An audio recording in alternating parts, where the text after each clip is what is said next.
what you think. Welcome to AmA So yeah, aka let's get it. I Let's hope dive you deep. find what you are looking Enjoy. for. Thumbs up the video and share. Now let's get it. Enjoy.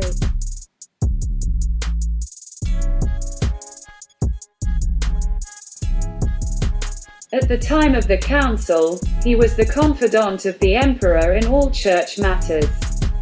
Hosius stands at the head of the lists of bishops, and Athanasius subscribes to him the actual formulation of the creed.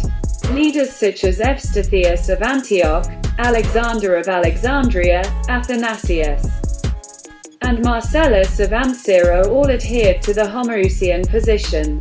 In spite of his sympathy for Arius, Eusebius of Caesarea adhered to the decisions of the council, accepting the entire creed. The initial number of bishops supporting Arius was small. After a month of discussion, on the 19th of June, there were only two left: Theonas of Marmarica in Libya and Secundus of Ptolemais. Maris of Chalcedon, who initially supported Arianism, agreed to the whole creed. Similarly, Eusebius of Nicomedia and Theognis of Nice also agreed, except for certain statements. The emperor carried out his earlier statement. Everybody who refused to endorse the creed would be exiled. Arius, Theonas, and Secundus refused to adhere to the creed and were thus exiled to Illyria.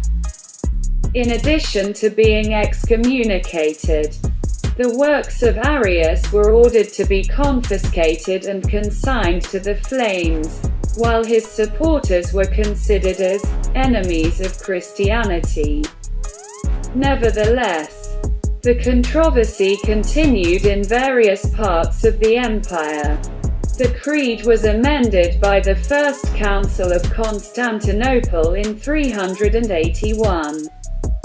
Separation of Easter computation from Jewish calendar.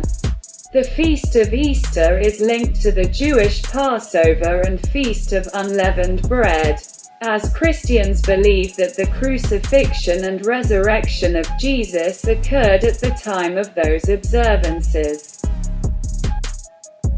As early as Pope Sixtus I in the 2nd century, some Christians had set Easter to a Sunday in the lunar month of Nisan. To determine which lunar month was to be designated as Nisan, Christians relied on the Jewish community. By the late 3rd century, some Christians began to express dissatisfaction with what they took to be the disorderly state of the Jewish calendar. They argued that contemporary Jews were identifying the wrong lunar month as the month of Nisan, choosing a month whose 14th day fell before the spring equinox.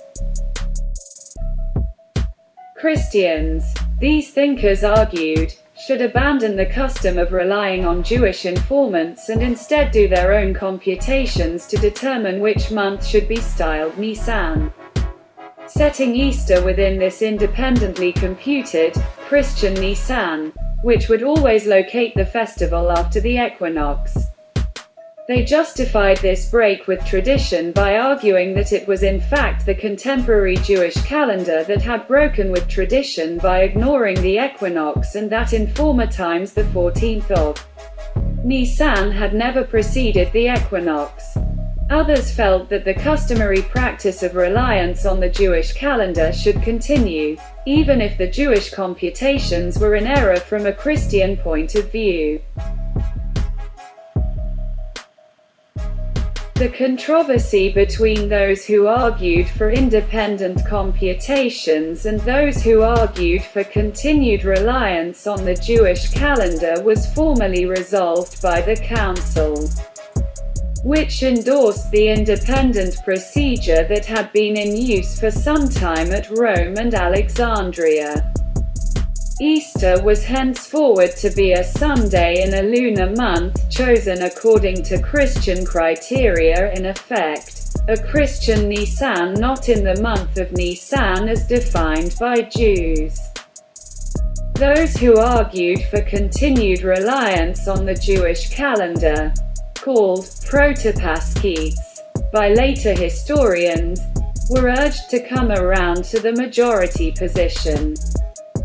That they did not all immediately do so is revealed by the existence of sermons, canons, and tracts written against the proto-Paschete practice in the late 4th century. These two rules, independence of the Jewish calendar and worldwide uniformity, were the only rules for Easter explicitly laid down by the Council. No details for the computation were specified. These were worked out in practice, a process that took centuries and generated numerous controversies, some of which remain unresolved. In particular, the Council did not seem to decree that Easter must fall on Sunday. Nor did the Council decree that Easter must never coincide with Nisan 14, the first day of unleavened bread, now commonly called Passover in the Hebrew calendar. By endorsing the move to independent computations, the Council had separated the Easter computation from all dependence, positive or negative. So AmA Denise Jordan thanks you for listening and or reading this. If you have any question, you can place a comment under this video.